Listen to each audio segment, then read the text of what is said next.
आपको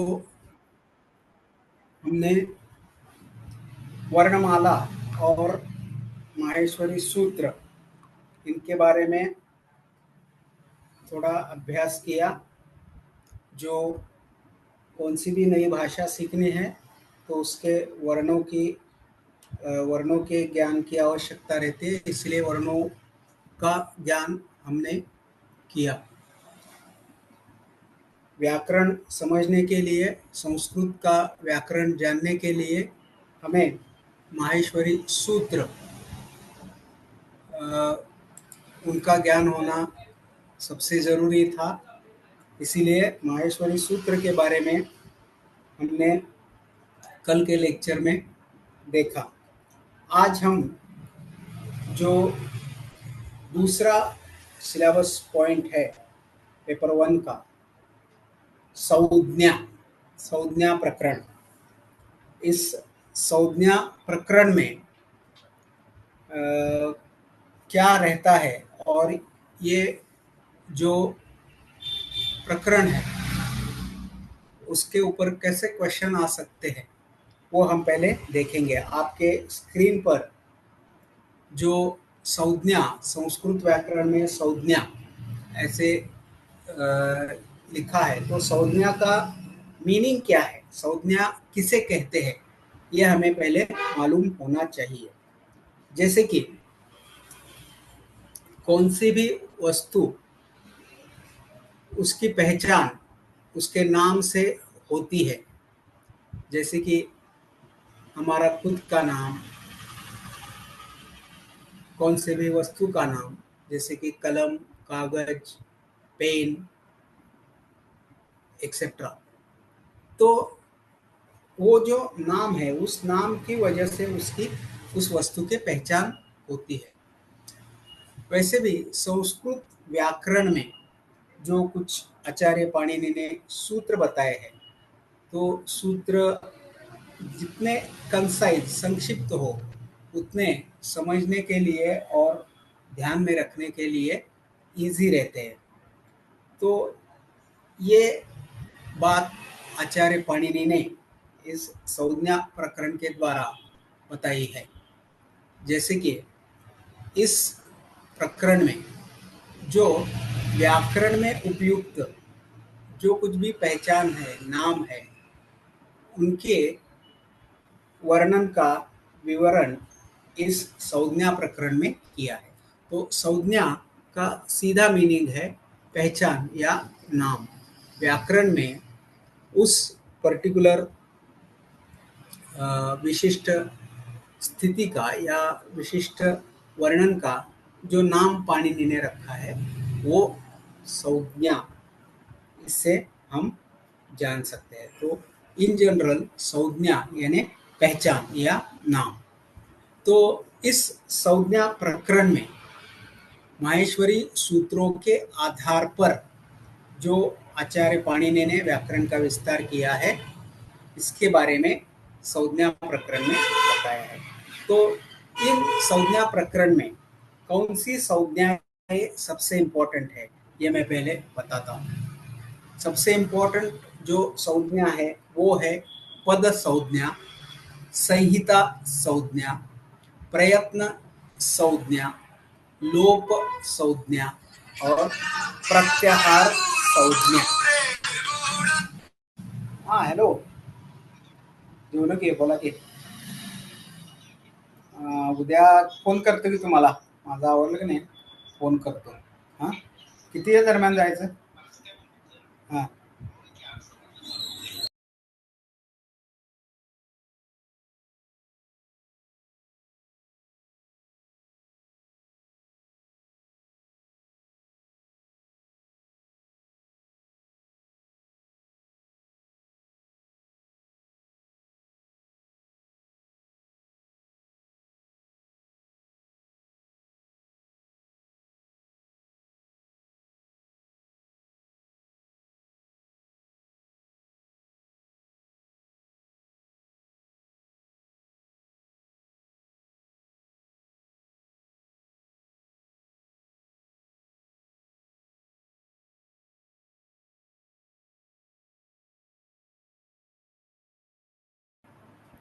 संहिता, संज्ञा, ये संज्ञाएं सबसे इम्पोर्टेंट है।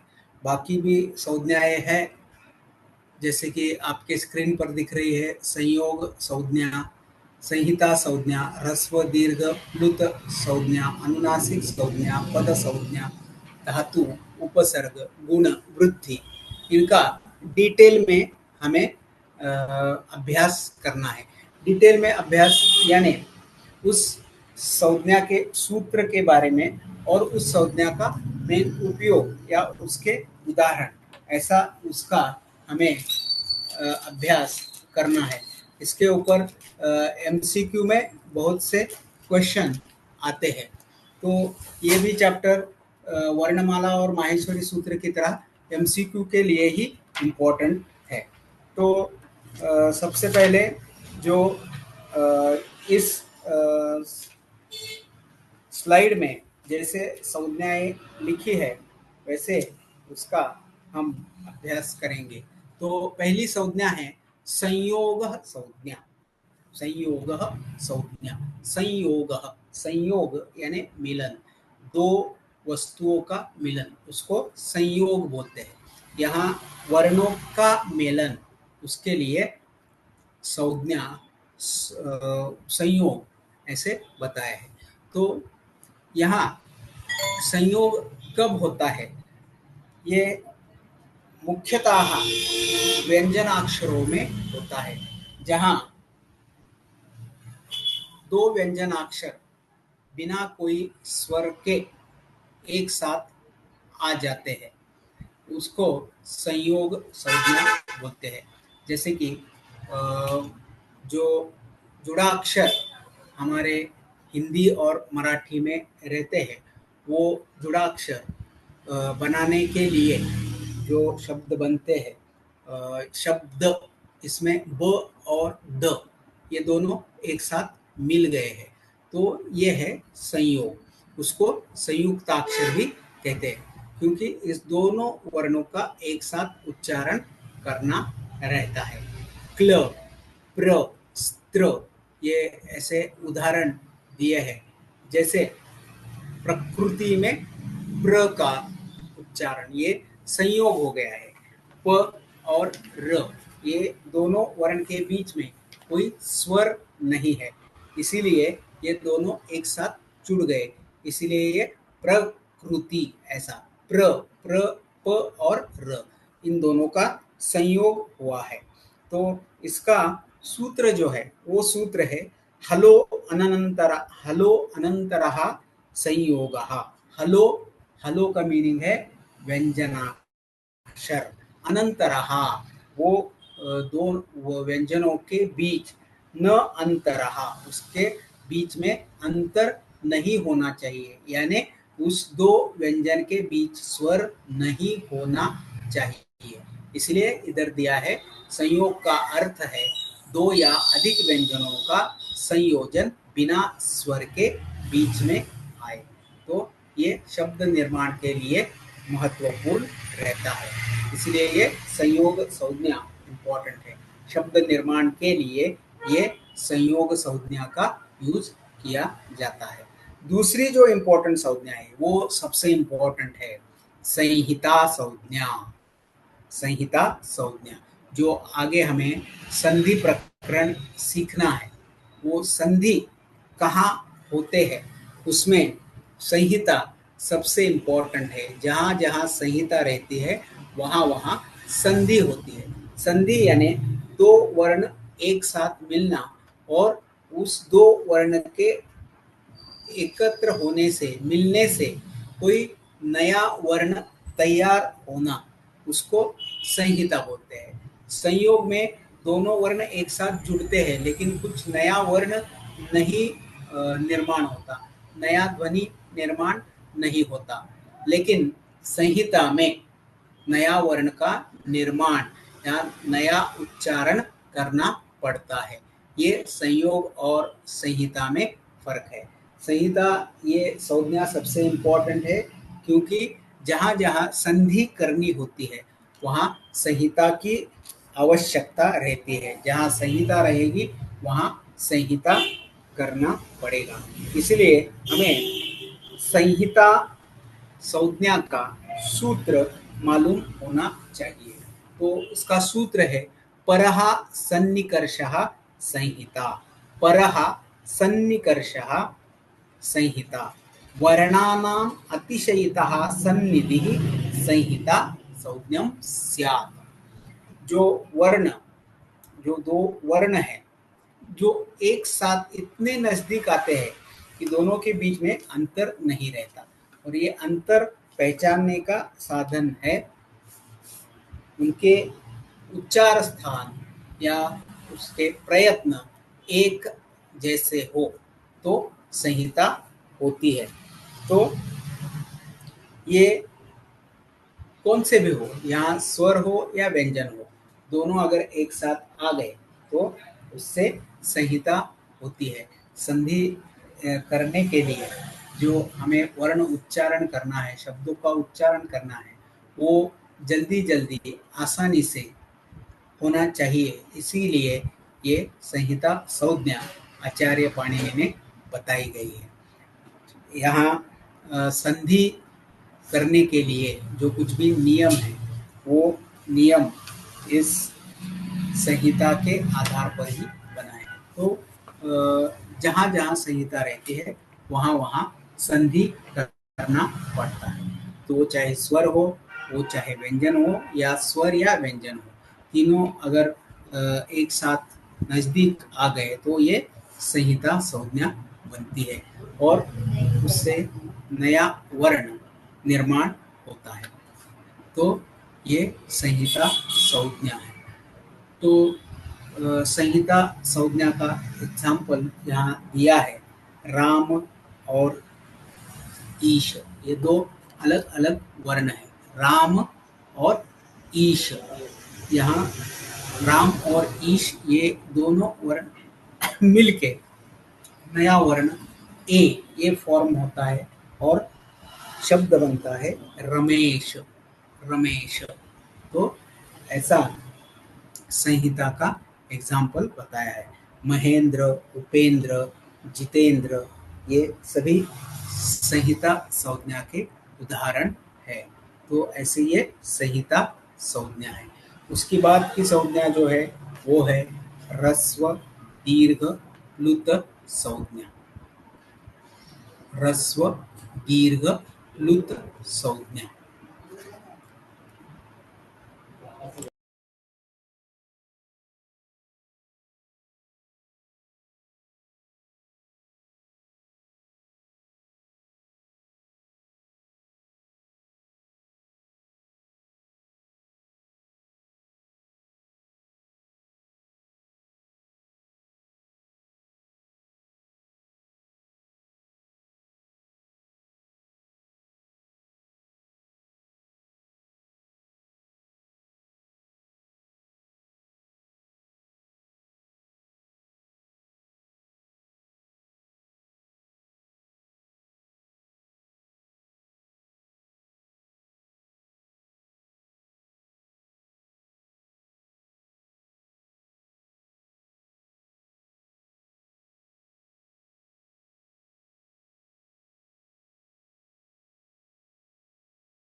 ह्रस्व दीर्घ प्लुत,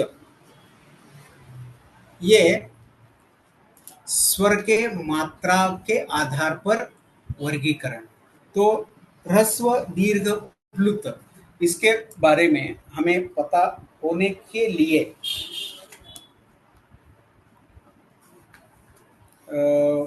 जो सूत्र है वो उकालो अच ह्रस्व दीर्घ प्लुतहा। तो उच्चारण करने के लिए, उच्चारण करने के लिए जो समय नैसर्गिक दृष्टा होना चाहिए, तो ये समय निर्धारण करने के लिए मात्रा, ये परिमाण पूर्व आचार्यों ने बताया है। तो मात्रा, इसका जो गणन है वो है हमारे पलक झपकने के लिए लगने वाला काल, उसको मात्रा बोलते हैं। तो उच्चारण के लिए एक मात्रा भवेत ह्रस्वो, एक मात्रा काल ह्रस्व स्वरों के लिए, जैसे कि हमारे ह्रस्व स्वर है अ ई उ रू लू, ये जो है उनके उच्चारण करने के लिए एक मात्रा काल लगता है। द्वे मात्रा दीर्घा, एक मात्रा भवेत ह्रस्वो द्विमात्रा दीर्घा, दोन मात्रा, ये काल दीर्घ स्वर उच्चारण के लिए रहता है, जैसा कि आ, ई, उ, रू, ये स्वर उच्चारण के लिए दो मात्राएं लगती है। तीसरी जो मात्रा है त्रिमात्रा प्लुतः, तीन मात्रा, ये मुख्यतः वेद काल में वेदोक्त मंत्र के उच्चारण पठन के लिए या संगीत में उपयुक्त रहती है, जैसे कि तान लेना या लकीर जो बोलते हैं संगीत में ऐसे उसका उच्चारण लंबा करना, तो इसका काल रहता है तीन मात्रा। और सार्ध मात्रा व्यंजन, अर्ध मात्रा में व्यंजन, इसका उच्चारण होना चाहिए। ऐसे ह्रस्व दीर्घ प्लुत ये संज्ञाएं बताई है, ये पर्टिकुलरली उच्चारण के लिए बताई है। इसका उपयोग मंत्र का उच्चारण कैसे करना चाहिए, उसके विधि में कौन सा स्वर का ह्रस्व मात्रा में प्रयोग करना है, कौन से स्वर का दीर्घ मात्रा में करना है, कौन से स्वर का प्लुत मात्रा में करना है, वैसे वो विशेष सूचनाएं वेद मंत्रों के लिए बताई है। तो ह्रस्व दीर्घ प्लुत ये संज्ञा विशेषता स्वर के उच्चारण के लिए बताई है। उदाहरण के तौर पर राम, इसमें जो राम है उसमें अ ये जो मात्रा है म और अ, राम, इसमें ह्रस्व मात्रा है। उसके बाद रामा, रामा, इसमें आ ये वर्ण अंतिम वर्ण है, उसकी मात्रा दीर्घ मात्रा है। तीसरा जो है रामा, जैसे हम वो किसी को पुकारने के लिए या बुलाने के लिए उच्चारण करते हैं। तो ऐसे ह्रस्व दीर्घ प्लुत इतनी मात्राएं बताई गई है। उसके बाद की जो संज्ञा है वो संज्ञा है अनुनासिक संज्ञा, अनुनासिक संज्ञा। ये अनुनासिक संज्ञा जो अनुनासिक वर्ण है, ये वर्ण जो यमन ननम नासिकाच, ये जो हमने उत्पत्ति स्थान में जो देखा, तो वो अनुनासिक वर्ण है।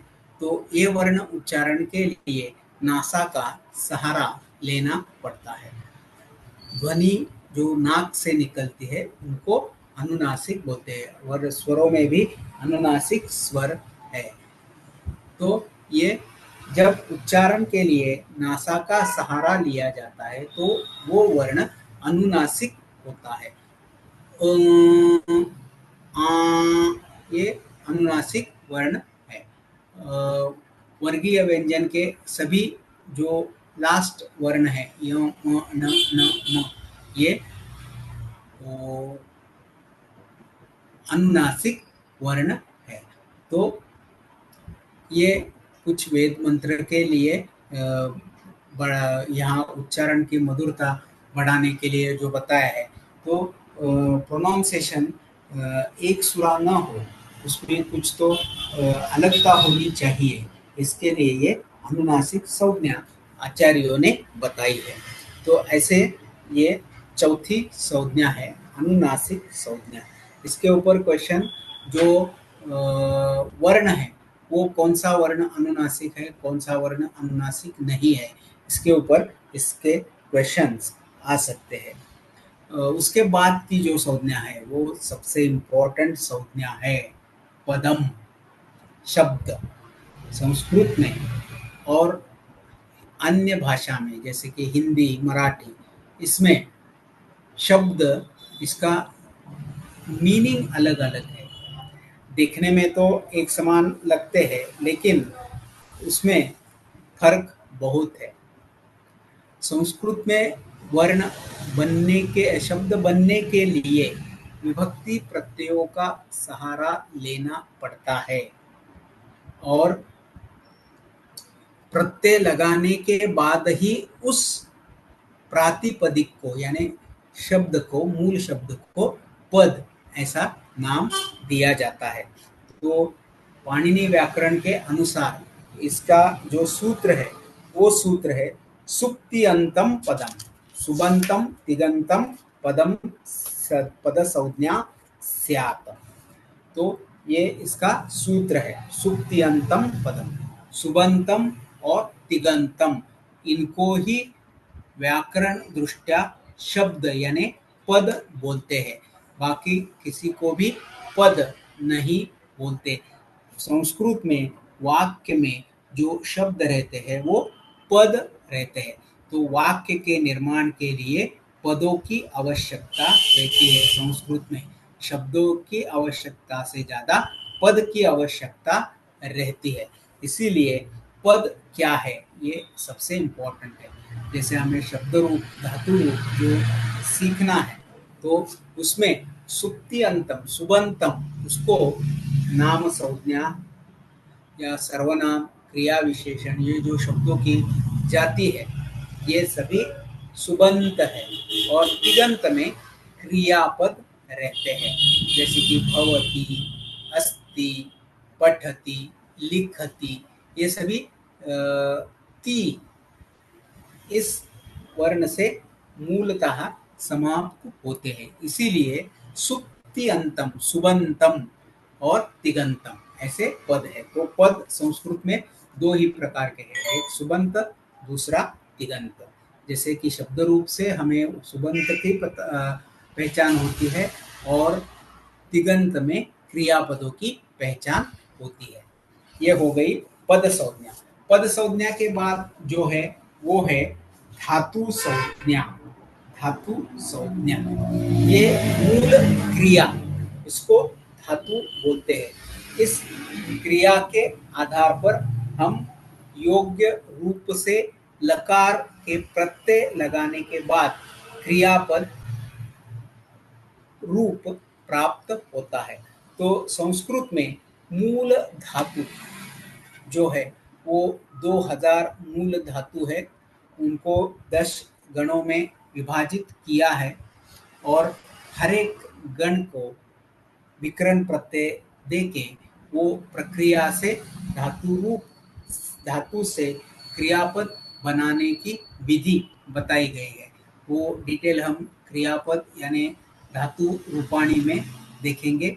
यहाँ धातु का मीनिंग है मूल क्रिया का रूप, क्रियापद का मूल रूप है वो धातु है। और प्रातिपदिक ये सुबंत का मूल रूप है, ये बात हमेशा याद रखना। प्रातिपदिक को सुप्रत्यय यानी विभक्ति प्रत्यय लगाने के बाद जो पद मिलता है उसको सुबंत बोलते हैं। और धातु को तिंग प्रत्यय, जो 18 प्रत्यय है, वो 18 प्रत्यय में से कौन सा भी एक प्रत्यय लगाने के बाद जो रूप मिलता है उसको क्रियापद रूप बोलते हैं। ये बेसिक सबसे इम्पोर्टेंट ध्यान में रखना है। तो धातु यानी मूल क्रिया। एग्जाम्पल पठ ये धातु है, गम ये धातु है, उसको काल प्रत्यय यानी लट लकार, लकार के प्रत्यय जो 18 प्रत्यय है उसमें से कोई भी एक प्रत्यय लगाने के बाद ही वो धातु क्रिया रूप में परिवर्तित होता है। एग्जाम्पल यहाँ बताया है, पठ धातु को तिंग प्रत्यय लगाने के बाद पठती ये रूप होता है, वो पठती ये क्रियापद है। और संस्कृत में जो क्रियावाचक शब्द है उसको क्रियापद बोलते हैं, और जो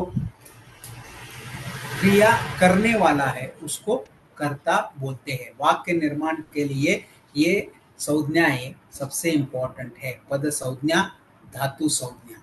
उसके बाद की जो संज्ञा है वो उपसर्ग संज्ञा है, उपसर्ग संज्ञा है। उपसर्ग संज्ञा का सूत्र जो है वो है उपसर्गः क्रियायोगे, उपसर्गः क्रियायोगे, यानी ये क्रिया के पहले, क्रिया यानी अभी धातु, धातु के पहले ये शब्द लगते हैं और उस धातु का अर्थ बदलते हैं। जो धातु का मूल अर्थ है वो अर्थ को बदलने में ये सक्षम रहते हैं, उनको उपसर्ग कहते हैं। संस्कृत में ये उपसर्गों की संख्या 22 ऐसी बताई है। उपसर्ग धातु या शब्द के पहले जुड़कर अर्थ को बदलता है। उदाहरण प्र, ये उपसर्ग है, उसका मीनिंग है आगे। प्रयोगः, प्रस्थान। वि, ये भी उपसर्ग है, विशेष, विशेषण, विधि, सम, साथ, ऐसे इसके उदाहरण है। तो ये जो शब्दांश है प्र, परा, अप, सम, अनु, ऐसे 22 जो शब्दांश है उनको उपसर्ग बोलते हैं। तो उपसर्ग का सूत्र जो है वो सूत्र सबसे इम्पोर्टेंट है। उपसर्ग के लिए आगे प्रकरण भी है, उस उपसर्ग प्रकरण में हम डिटेल में देखेंगे, लेकिन यहाँ सूत्र जो है संज्ञा के अनुसार उपसर्गः क्रिया योगे, जो क्रिया के साथ जुड़ते हैं, क्रिया के पहले जुड़ते हैं, पहले जो जुड़ते हैं उनको उपसर्ग बोलते हैं और बाद में जो जुड़ते हैं उनको प्रत्यय बोलते हैं। तो लकार के जो प्रत्यय है 18 प्रत्यय, उनको प्रत्यय बोलते हैं और जो 22 है ये उपसर्ग है, वो धातु के पहले लगते हैं। ऐसे उपसर्ग और प्रत्यय में भेद है, वो हमें ध्यान में रखना जरूरी है। उसके बाद की जो संज्ञा है वो है गुण संज्ञा। गुण संज्ञा संधि प्रकरण के लिए ये गुण संज्ञा सबसे इम्पोर्टेंट है। जैसे प्रक्रिया होने के बाद स्वरों में परिवर्तन होता है, वो परिवर्तन जो 3 अक्षर में होता है वो 3 अक्षर को गुणाक्षर ऐसे बोलते हैं। तो ये गुणाक्षर कौन से हैं? अ, ई और अर, इनको गुणाक्षर बोलते हैं। उसका जो सूत्र है वो सूत्र है अदेंग गुणः, अत एंग गुणः, अ, ए और ओ, ये 3 स्वरों को गुण संज्ञा प्राप्त होती है। तो ये संधि में जब हम गुण संधि सीखेंगे तो उसमें इस गुण संज्ञा का आपको उपयोग पता चलेगा। तो इसलिए यहाँ लिखा है यह संधि और शब्द निर्माण में प्रयोग होता है। उसके बाद की भी संज्ञा जो है वो है वृद्धि संज्ञा, वृद्धि अक्षर। जैसे गुणाक्षर है वैसे वृद्धि अक्षर है। वृद्धि अक्षर जो है उसका सूत्र है वृद्धिरादेच, सूत्र जो है वृद्धिरादेच। आ, आई और औ, ये जो 3 अक्षर है उनको वृद्धि ऐसे बोलते हैं।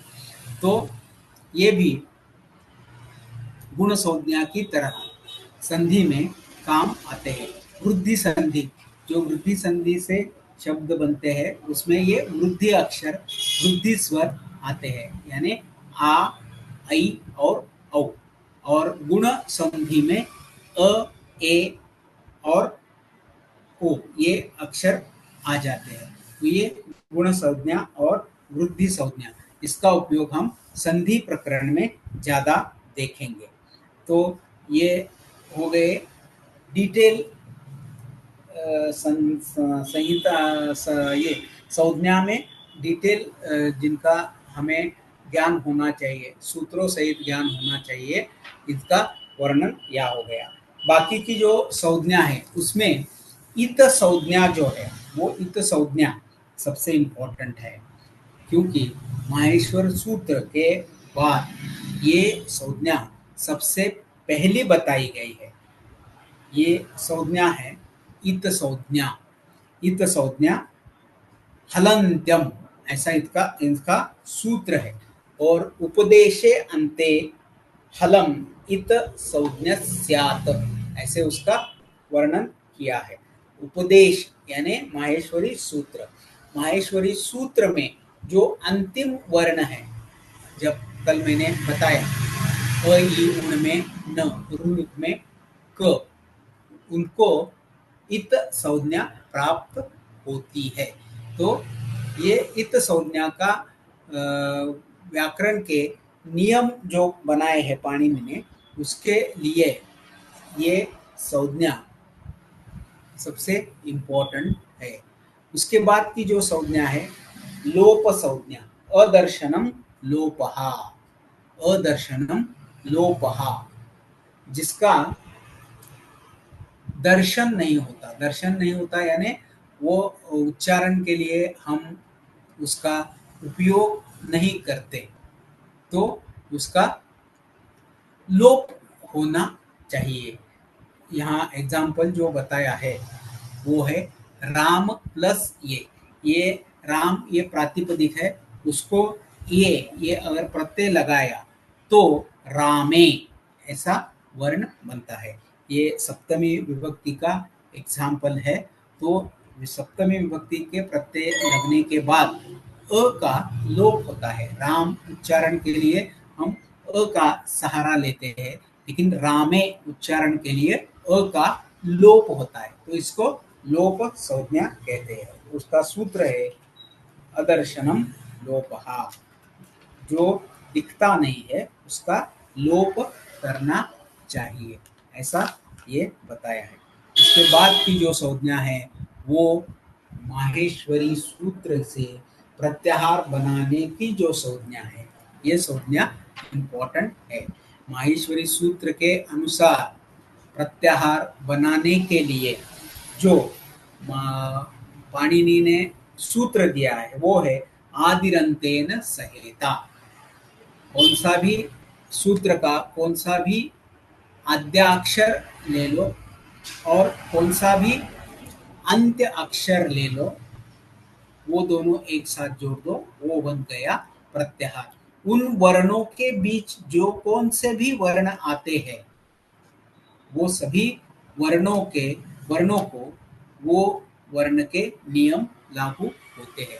तो प्रत्याहार, इसमें उदाहरण अच ये प्रत्याहार का दिया है। तो अच प्रत्याहार में अगर हमने देखा पहले जो 4 सूत्र है ऐ उन, रुलुक, ए ओम, ऐ औच, उसमें से जो अंतिम व्यंजन है उनको इत संज्ञा होती है, इसलिए उनका हम उच्चारण नहीं करते या उनको इसमें नहीं गिनते। तो इसकी वजह से ऐ उन में अ ई उ बच गए, रुलुक में रू और लू ये बच गए, ए और ओ और ऐ और औ, ऐसे अच प्रत्याहार के अंतर्गत वर्ण आते हैं। तो ये स्वर का प्रत्याहार है। वैसे हैवरट से हल तक हल प्रत्याहार यानी व्यंजन का प्रत्याहार। तो पाणिनि ने व्याकरण में जो कुछ भी नियम बनाए हैं वो प्रत्याहार देके बनाए हैं।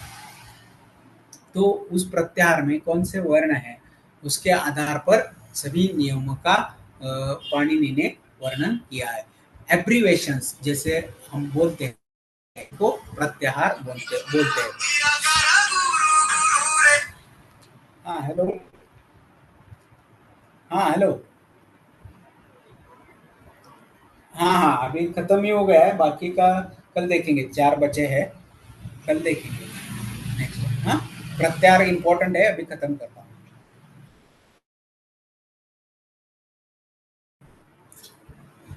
तो ये प्रत्याहार सूत्र के अनुसार प्रत्याहार बहुत से बन सकते हैं, लेकिन व्याकरण में उपयुक्त ऐसे 43 प्रत्याहार ही इम्पोर्टेंट है। तो पाणिनि के सूत्र के अनुसार प्रत्याहारों की संख्या अनगिनत हो सकती है।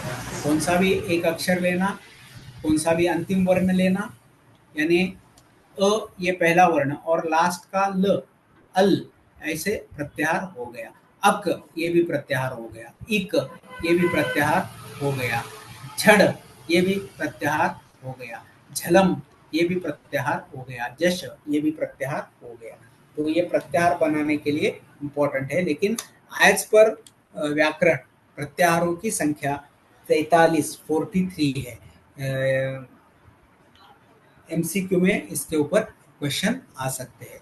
बाकी के जो संज्ञाएं बची है वो ज़्यादा इम्पोर्टेंट नहीं है। उदात्त, अनुदात्त, स्वरित, उसमें से सिर्फ इम्पोर्टेंट संज्ञा है सवर्ण संज्ञा, उसका ज्ञान हम नेक्स्ट टाइम में करेंगे। तो आज के लिए इतना ही। धन्यवाद।